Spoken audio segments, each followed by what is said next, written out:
South Indian style ओल्या नारळाची चटणी कशी तयार करायची ते आज आपण पाहणार आहोत। ही चटणी बनवायला अतिशय सोपी आहे, शिवाय झटपट बनवून तयार होते। कमालीची लागते। इडली, डोसे, अप्पे, उत्तप्पे यासोबत ही चटणी तुम्ही नक्कीच बनवू शकता। नमस्कार, मी सीमा जळगाव तडका रेसिपीमध्ये तुम्हा सर्वांचे खूप खूप स्वागत करते। ओल्या नारळाची चटणी तयार करण्यासाठी इथे मी मिक्सरचं मोठं भांडं घेतलेलं आहे आणि 1 वाटी भाजलेले शेंगदाणे त्याची साल काढून घेतलेली आहे। आता हे भाजलेले शेंगदाणे मिक्सरच्या भांड्यात काढून घेतले। सोबतच इथे 1 वाटी भरून ओला नारळ घेतलेला आहे।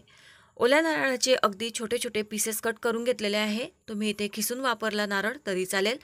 त्याशिवाय एक मोठा चमचा भरून इथे मी डाळवं घेतलेलं आहे। जर डाळवं नसेल तर तुम्ही भिजवलेली चणा डाळ वापरली तरी चालेल।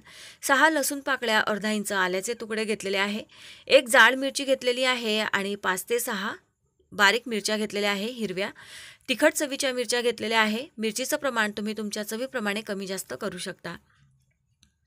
त्यानंतर या चटणीला मस्त चटपटीत चटकदार चव यावी, अगदी हॉटेल रेस्टॉरंट सारखी टेस्ट यावी म्हणून इथे थोडीशी चिंच मी वापरलेली आहे। चिंच नसेल तर तुम्ही ते लिंबूचा रस घेतला तरी चालेल। चवीप्रमाणे मीठ घातलेलं आहे। त्यानंतर कोवळी अशी कढीपत्त्याची पानं घेतलेली आहे। त्यानंतर साधारण 25 ते 30 पुदिन्याची पानं आहे आणि एक मूठभर कोथिंबीर घेतलेली आहे।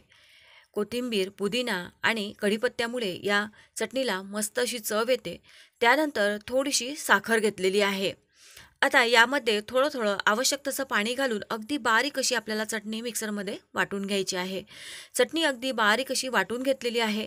चटणी जर छान बारीक वाटलेली असेल तर ही चटणी इडली, डोस्यासोबत खायला खूप मस्त लागते।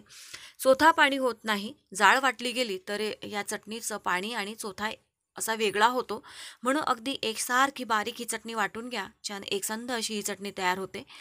आता ही चटणी एका मोठ्या वेगळ्या बोलमध्ये मी काढून घेतलेली आहे आणि आता ही चटणी तुम्हाला खूप जास्त घट्ट हवी असेल तर यामध्ये तुम्ही पाणी नाही घातलं तरी चालेल। आता यामध्ये मी थोडंसं पाणी घातलेलं आहे। मिक्सरच्या भांड्यात थोडी चटणी लागलेली होती। साधारण 1 ते 2 चमचे पाणी घातलं आणि आता चटणी व्यवस्थित अशी मिक्स करून घ्यायची आहे। चटणी तुम्हाला हवी तशी तुम्ही घट्ट पातळ करू शकता। आणि आता या चटणीवर आपल्याला तडका घालायचा आहे। त्यासाठी तडक्यासाठी इथे मी तडका पॅनमध्ये 2 चमचे भरून तेल तापत ठेवलेलं आहे। तेल छान कडकडीत असं गरम करून घ्यायचं। आता या गरम तेलामध्ये सर्वात आधी मी उडदाची डाळ घालते आहे। तर एक छोटा चमचा भरून मी इथे उडदाची डाळ घेतलेली आहे, ते घालायची आहे। चणा डाळ सुद्धा तुम्ही इथे फोडणीत वापरू शकता। त्यानंतर एक चमचाभर जिरं मोहरी घातलं।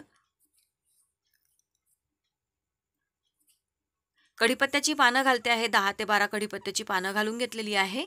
आता इथे मी गॅस बंद केलेला आहे आणि यामध्ये साधारण 1 चमचाभर बारीक चिरून घेतलेली कोथिंबीर घातली आणि आता हा गरमागरम तडका आपल्याला या चटणीवरून असा घालायचा आहे। तडक्यामुळे या चटणीला छान अशी टेस्ट येते आणि आता व्यवस्थित ही चटणी अशी मिक्स करून घ्यायची आहे। चटणी इथे बनवून तयार झालेली आहे। ही चटणी तुम्ही इडली सोबत, डोस्यांसोबत, अप्पे, उत्तप्पे यासोबत सर्व करू शकता। साध्या पोळीसोबत, भाकरीसोबत सुद्धा ही चटणी कमाल लागते। आजची ही रेसिपी आवडली असेल तर एक लाईक नक्की करा, व्हिडिओला जास्तीत जास्त शेअर करा आणि अशाच नवनवीन रेसिपी पाहण्यासाठी जळगाव तडका रेसिपीला पटकन सबस्क्राईब करा। Bye bye.